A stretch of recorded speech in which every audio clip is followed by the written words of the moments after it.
Today I'm in Dumfries and Galloway. This is the Kirtle Water. Now I'm not that far from the small parish of Kirkpatrick Fleming. Kirkpatrick Fleming derives its name from the church dedicated to the Irish Saint Patrick, and the Flemings were the ancient lords of this manor. I'm here because it's steeped in legend. Legend pertaining to Robert the Bruce and a famous cave, another cave dedicated to Sir Robert the Bruce, but this one holds a bit more substance, and I'm looking forward today to investigating not only the cave but Bruce's association with the area.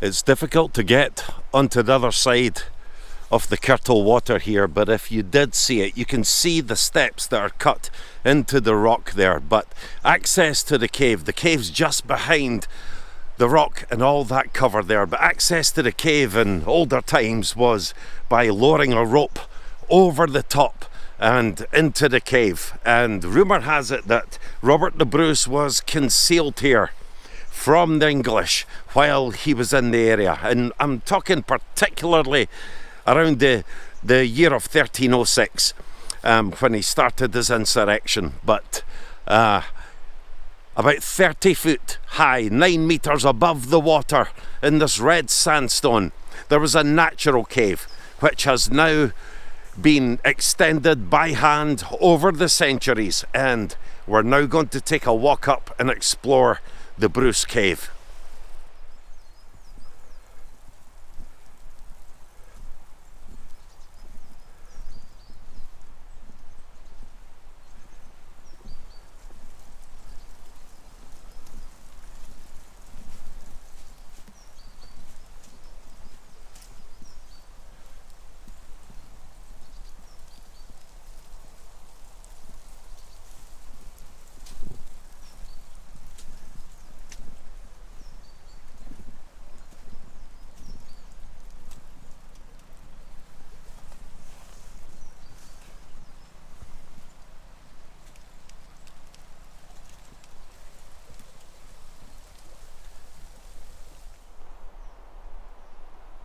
The inscription has naturally been worn away over the years.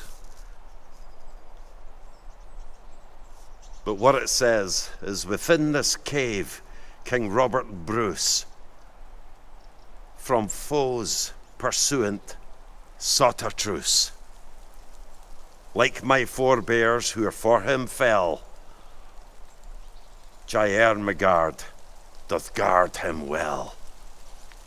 Ermengarde supposedly being the wife of a certain William Irvine.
The reason this cave has quite a deep association with Robert the Bruce is because he was at the lowliest point in his life.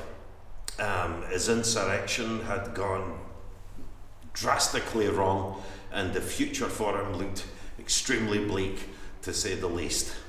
And this is where the legend of the spider comes into Bruce legend. A spider was weaving its web over the entrance to the cave, and while Robert was hiding in here, while English forces were in the area, he watched 6 times as the spider failed and failed again, until the 7th time the spider succeeded. 7 being a perfect number, which for me is quite significant as well. But it was about the upkeep of faith, no matter the trials and tribulations that Robert the Bruce was going through. It was about keeping the faith no matter what, and eventually success would come to him. Now, the spider story in Bruce, we all know, is legend, but it's a great part of the Bruce legend, and it deserves its place in his legend. But that does not mean that Bruce was not in this cave. Bruce was extremely friendly and on very good terms. Now, the Bruces were lords of this area, and the Irvines were vassals of this area.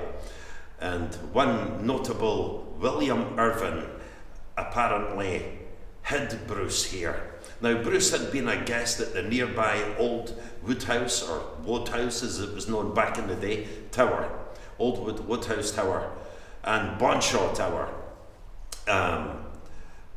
which was owned by the Irvines. But when English presence was in the area, Bruce was here, he would have been lowered down by a rope, and he would have been brought food, drink, and the essentials. I always sometimes wonder, where was his brother during this time? Where was Edward Bruce? Supposedly at this stage he'd already lost his 3 brothers, Nigel, Thomas, and Alexander. He'd lost battles at Dumfries and Methven.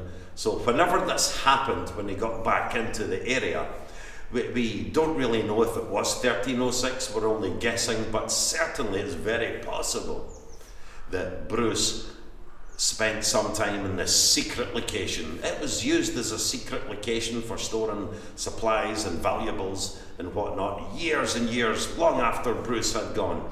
But William Irvine in the area, William would eventually have a very honoured position with Robert Bruce. He would leave with Robert Bruce when Bruce decided, after supposedly seeing the spider, to take up the fight once again. William Irvine would leave with him and become his standard bearer and his secretary. And that's a position of great honour for anyone.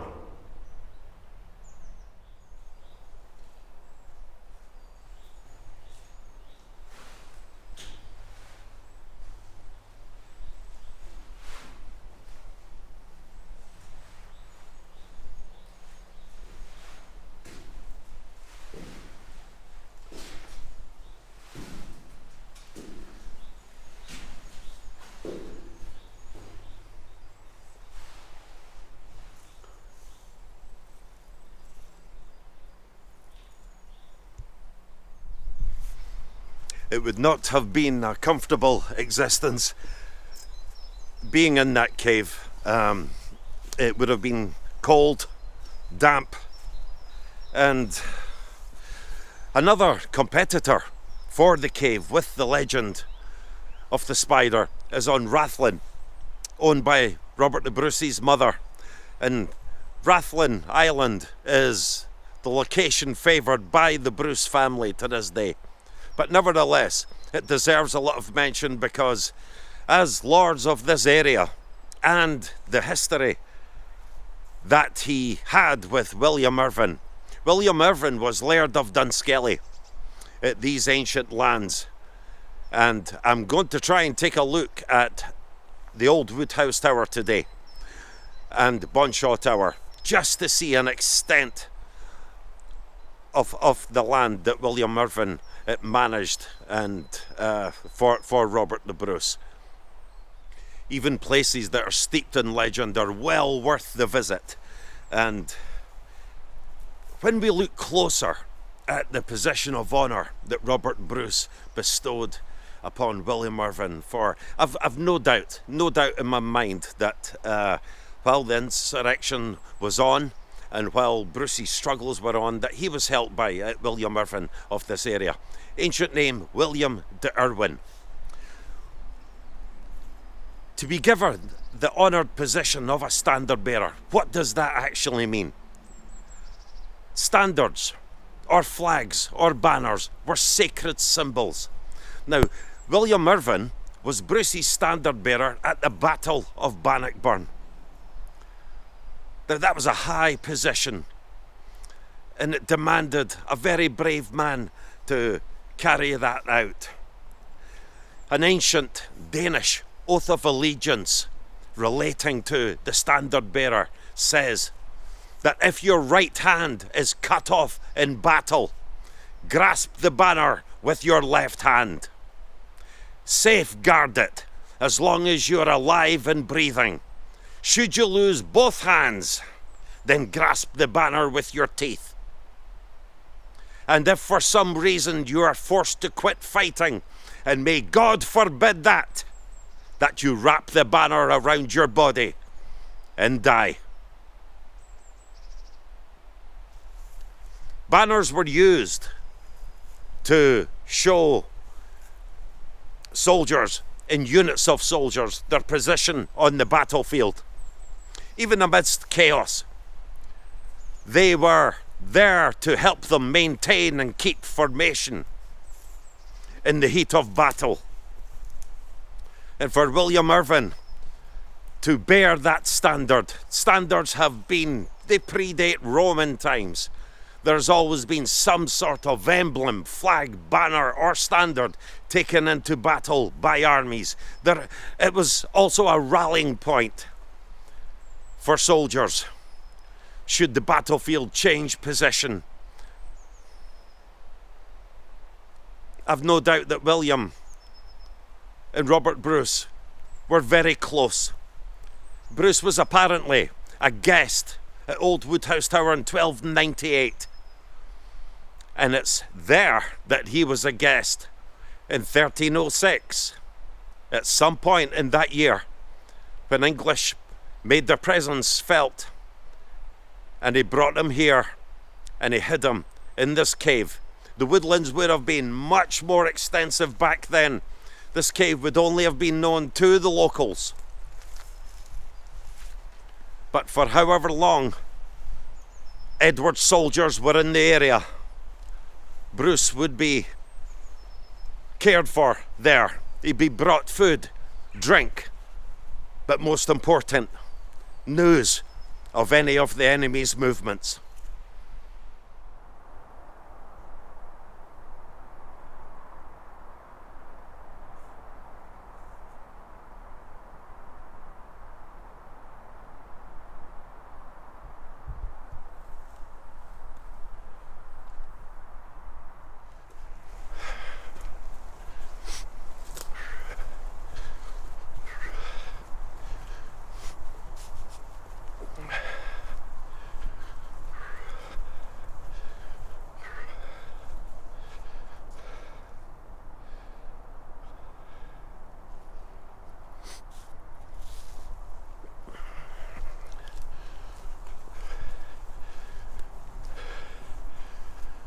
So where we're about to come now, and that is not an easy place to get to location, because there's a railway between this castle and the river.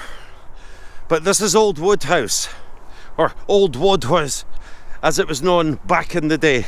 I've had to traverse away in the woods yonder and walk through some farmlands and through some steep woods. You can see how steep that is, just to get up here I was told by the carers at the Bruce Cave that it was not an easy place to access. I wanted to come here.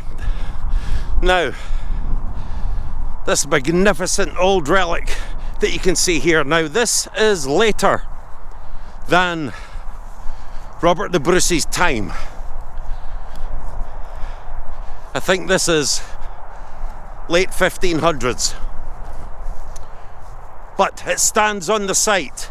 This is Woodhouse Tower. It stands on the site of the old Woodhouse or Woodhouse Tower. And there are several towers in the area that would have dated back to Robert the Bruce's time, most likely made of timber before these stone monuments were put up. But it is just well worth the trek to cross country here and get over this place. Let's have a look at this.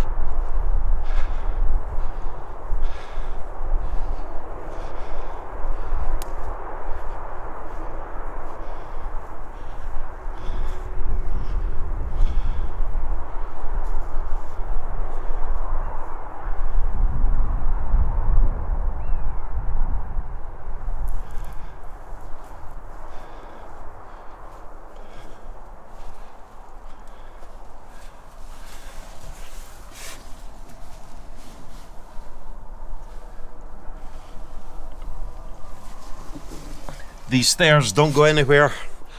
It's been many centuries since they were used.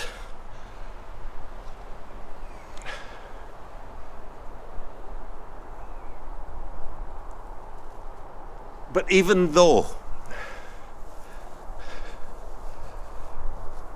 this is late 1500s, even though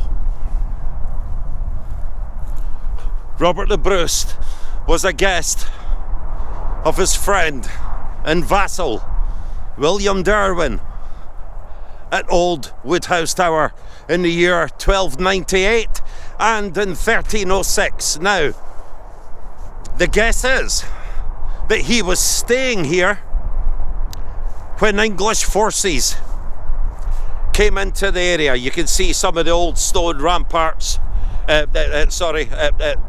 layers of wall foundations there.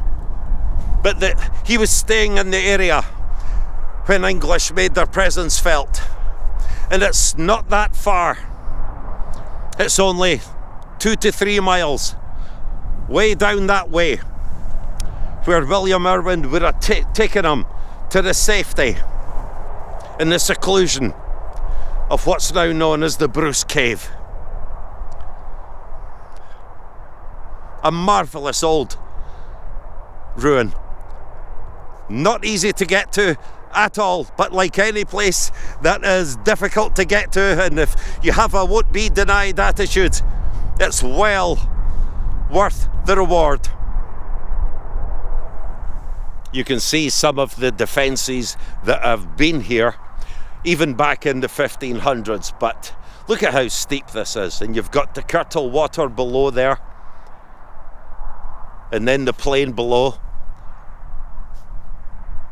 It's just a marvellous location for them to have a defensive structure. And I can imagine the wooden tower and palisade up here, again, would have been a place of comfort back in its time. It would have had a roaring log fire, stables around it. But we're walking in the footsteps and walking in the grounds where Robert Bruce and William Irwin probably enjoyed a stroll together, discussing the road ahead.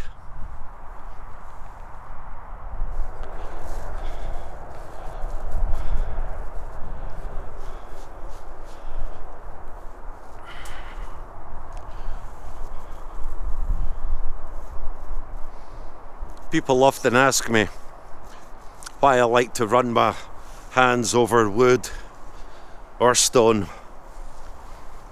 I don't rightly know if there's a definitive answer for that, but it does give me a sense of connection. And to me, that's what history's all about. I'm not a castle bagger, I'm not a battlefield bagger. I'm someone who wants a strong connection with the past. And that's what this does for me.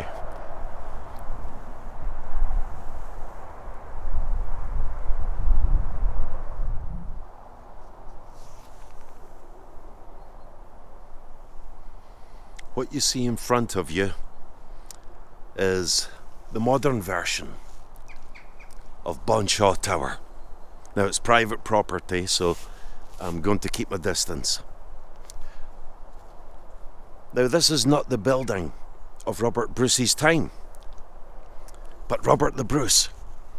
It's claimed by the Irvine clan, the Irvine family, that Robert the Bruce was a guest here at Bonshaw in the year 1298, when for some reason he fled Edward's court in London. Bruce would have been guest of the Irvines, been a lord of this area, I suspect, many times. But this is Bonshaw Tower, on the site of what would have been William de Irwin of Bonshaw.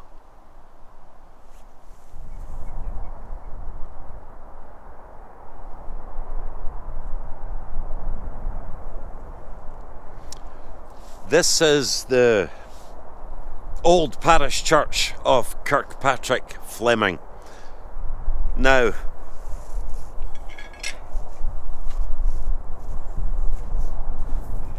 this churchyard is in quite a state of disrepair. It really needs some care and love. But this building stands on the site of the church that was dedicated to the Irish saint Kirkpatrick, and as I mentioned earlier, the Flemings were the ancient lords of the area. But back in Bruce's time, back in when Bruce and William de Irwin were in cahoots together, and when the story of the cave emerged and the use of it, these lands, there would have been a religious establishment here on these premises. Look at this old place. Sometimes I love just wandering around old cemeteries and graveyards, but sometimes as well it's a shame when you see how much disrepair they've fallen into.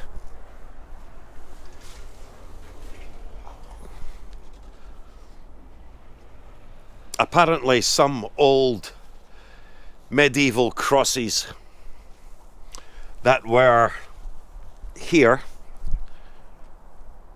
are now located down in Kirkpatrick Mansion, or the house. But this cemetery has just been ravaged by time. You can see a lot of the stones here are collapsed or broken. It's certainly overgrown. But again, we walk in the footsteps of King Robert the Bruce. We know Bruce was a pious man, and I'm sure with everything that he had on his mind,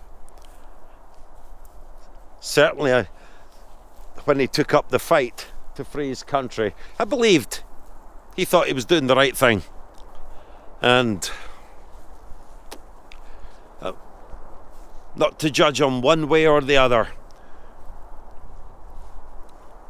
he endured what many could not endure, and he could not have foreseen what he was to endure.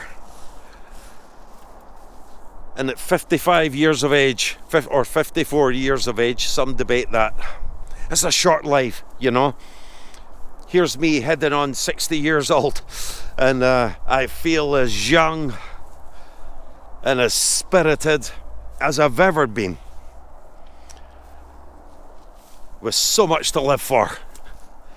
And although Bruce crammed a life of adventure into his life, it's never enough. The length of our days is never enough.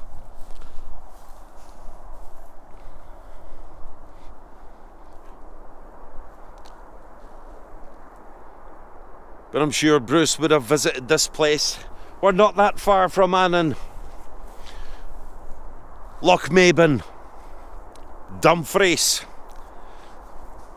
The areas in Dumfries and Galloway are saturated with Bruce family history and his friends and helpers and servants along the way.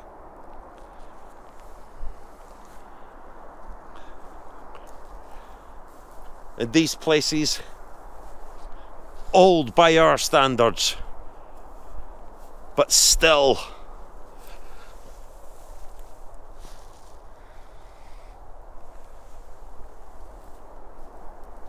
have memories of times even older than the stone that you see now.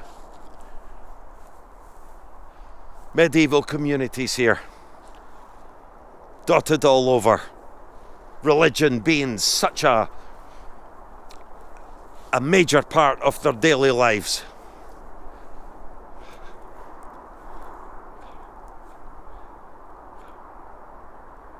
Who knows, maybe Bruce made a guest appearance from time to time, although after the year 1306, we know he was a scarce man. He wasn't easy to find. He was in hiding. He was an outlaw, excommunicated. A heavy price to pay for a pious man. But this is the ancient parish church of Kirkpatrick Fleming, which takes in Kirkconnell, Irvine, or Irvine, and Kirkpatrick. If you've liked this video, please share, like, comment, subscribe. It's been a few months since I've made a video, but I intend to be back in full sway. And this has been a pleasure walking the land around here. Thanks for walking in the footsteps, folks.